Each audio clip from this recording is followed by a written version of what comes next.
పార్టీకి యనమల రామకృష్ణుడు ఎందుకు దూరంగా ఉంటున్నారు? ఒకప్పుడు టీడీపీలో అత్యంత కీలక నేతగా ఉన్న యనమల రామకృష్ణుడు ఇప్పుడు సైలెంట్ ఎందుకయ్యారు? అసెంబ్లీ మండల్లో ఎప్పుడూ తెలుగుదేశం పార్టీకి ఇబ్బంది వచ్చినా తన వాదనలు బలంగా వినిపించే ఆయన ఇప్పుడు తనకేమీ పట్టనట్టుగా ఎందుకు వ్యవహరిస్తున్నారు? ఇంతకీ యనమల వెనుక మర్మమేంటి? Let's watch the story.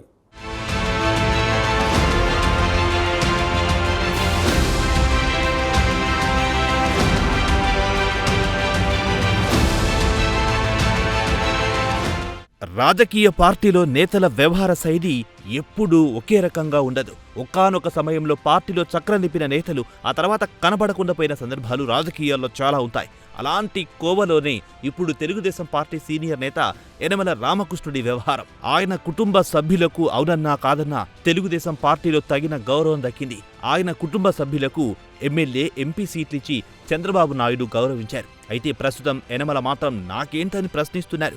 నాకు పదవులు ఇవ్వకుండా ఎందుకు ఆలస్యం చేస్తున్నారని ఆయన ఆవేదన వ్యక్తం చేస్తున్నట్టు తెలుగుదేశం పార్టీలో చర్చ జరుగుతుంది. ఒకప్పుడు యనమల పార్టీకి పెద్ద నాయకుడిగా ఉన్న మాట వాస్తవమేనని, అదే సమయంలో పార్టీ కూడా ఆయనకు తగిన గుర్తింపించిందని కొందరు నేతలు గుర్తు చేస్తున్నారు. అయితే తెలుగుదేశం పార్టీలో రాజ్యసభ సీట్ల కేటాయింపు అంశం ఇప్పుడు ఏపీ రాజకీయాల్లో హాట్ టాపిక్ గా మారింది. జూన్లో రాజ్యసభకు సంబంధించి ఏపీ నుంచి 4 ఖాళీలు ఏర్పడుతున్నాయి. ఈ నేపథ్యంలో దాంట్లో తనకు అవకాశం ఇవ్వాల్సిందేనని ఆయన పట్టుబడుతున్నారు. అయితే తెలుగుదేశం పార్టీలో ప్రస్తుత జనరేషన్ మారినట్టుగానే కనిపిస్తోంది. ఎవరు అవునన్నా కాదన్నా లోకేష్ అంతా తానే చూసుకుంటున్నారు. స్వయంగా చంద్రబాబు, లోకేష్ పదవులు, సీట్ల విషయంలో అందరినీ గుర్తించి తగిన న్యాయం చేస్తారని పార్టీ అధినేత చంద్రబాబు నాయుడు ప్రకటించారు. గత ఎన్నికల ముందు యనమల పార్టీని ఇబ్బంది పెట్టే విధంగా వ్యవహరించారనేది మరికొందరి వాదన.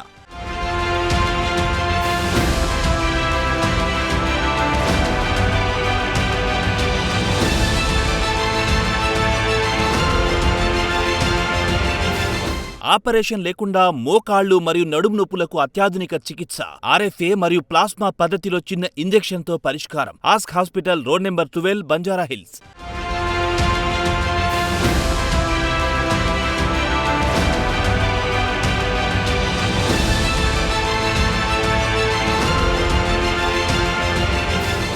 బహిరంగ లేఖల పేరిట ఆయన కొన్ని లేఖలు రాశారని, దానివల్ల తెలుగుదేశం పార్టీకి కొంత ఇబ్బంది జరిగిందని వాళ్ళు గుర్తు చేస్తున్నారు. పార్టీని నమ్ముకుని ఉండి సైలెంట్గా ఉంటే తగిన గుర్తింపు ఉంటుందనే విషయాన్ని తెలుగుదేశం నాయకులు పరోక్షంగా కామెంట్ చేస్తున్నారు. ఇక అచ్చెన్నాయుడు, పయ్యావుల కేశవ్, అయ్యన్న పాత్రుడి వంటి సీనియర్ నేతలకు చంద్రబాబు తగిన గౌరవం ఇచ్చినట్టు వాళ్ళు గుర్తు చేస్తున్నారు. యనమల వ్యక్తిగత అంశాలకు ప్రాధాన్యత ఇస్తారని, పార్టీకి పెద్దగా ఉపయోగపడే పనులు చాలా కాలం నుంచి చేయట్లేదు కనుగొని చంద్రబాబు ఆయన్ను పక్కన పెట్టినట్టు మరో వర్గం అంటుంది. ఇప్పుడున్న పరిస్థితుల్లో యనమలకు ఏవైనా పదవులు ఇవ్వాలనే అంశంపై పార్టీలో ఎలాంటి చర్చ జరగడం లేదు. కానీ జీవితంలో ఒక్కసారైనా రాజ్యసభ సభ్యుడిగా పనిచేయాలని ఆయన కలంతా. చాలాసార్లు పెద్దల సభ గురించి పార్టీ ముందు ప్రపోజల్స్ పెట్టారు. బహిరంగ వేదికల మీద కూడా తన జీవిత కాలపు కోరికను బయటపెడుతూ వస్తున్నారు. ప్రస్తుతం రాజ్యసభ రేస్ మీద టీడీపీలో గట్టిగానే కసరత్తు జరుగుతోంది. సైకిల్ పార్టీకి పెద్దల సభలో 2 స్థానాలు దక్కుతాయి. ఈ రెండింటిలో ఒకటి ఎలాగైనా తనకు దక్కాలని యనమల వీరోచితంగా ప్రయత్నిస్తున్నారు. అయితే రాజ్యసభ రేస్లో ఉన్నట్టుగా యనమల వర్గాలు చెప్పుకుంటున్న పార్టీలో పరిస్థితి చూస్తే మాత్రం అది సాధ్యమయ్యే పరిస్థితి కనిపించడం లేదట. అయితే నాటి నుంచి నేటి వరకు అనేక పదవులు అనుభవించిన రామకృష్ణుడు ఇటీవల ఎమ్మెల్సీ గడువు ముగిసిన నేపథ్యంలో ఆయన తుని నియోజకవర్గానికి పరిమితమయ్యారు. ఆయన కుమార్తె యనమల దివ్య వెనుకుంటూ రాజకీయ భవిష్యత్తుపై ఆయన కుమార్తెను ముందుకు తీసుకెళ్తున్నారు. ఇలాంటి తరుణంలో ప్రస్తుతం యనమలను పరిగణలోకి తీసుకునే అవకాశం దాదాపు కనిపించడం లేదు.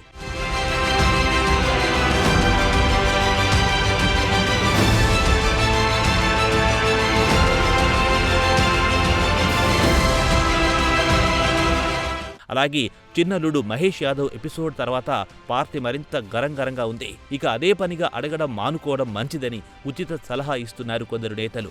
రామకృష్ణుడు మాత్రం రాజ్యసభ కోసం వీలు చిక్కినప్పుడల్లా ట్రయల్స్ వేస్తూనే ఉన్నారు. తన పొలిటికల్ రిటైర్మెంట్ ఘనంగా ఉండాలని కోరుతున్నారు. అయితే సామాజిక సమీకరణాలు, కొత్త రక్తాన్ని ఎక్కించాలనే లోకేష్ వ్యూహం కారణంగా సీనియర్లకు ఏ మేరకు ప్రాధాన్యత ఉంటుందన్నది ఉత్కంఠగా మారింది. మొత్తానికి మోస్ట్ సీనియర్ పొలిటీషియన్ కమ్ మాజీ మంత్రి యనమల రామకృష్ణుడికి టీడీపీలో ఇక అవకాశాలు దక్కే ఛాన్స్ కనిపించడం లేదు. ఆయన వయస్సుతో పాటు కొన్ని ప్రత్యేక పరిస్థితుల వల్ల టీడీపీ అధినాయకత్వం దూరం పెట్టిందనే చెప్పాలి. ఇక యనమల రాజ్యసభకు వెళ్లడం కష్టమే అన్నట్టు రాజకీయ వర్గాల చర్చ జరుగుతుంది. కొత్త నీటి కోసం పాత నీరు వెళ్లాల్సిందేనన్న నానుడి యనమల రామకృష్ణుడి విషయంలో స్పష్టమయ్యిందని అంటున్నారు.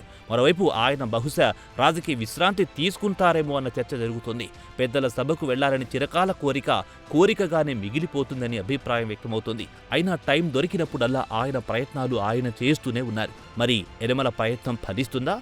యనమలకు ఈ పదవి ఇస్తారా లేదా అన్నది వేచి చూడాల్సిందే.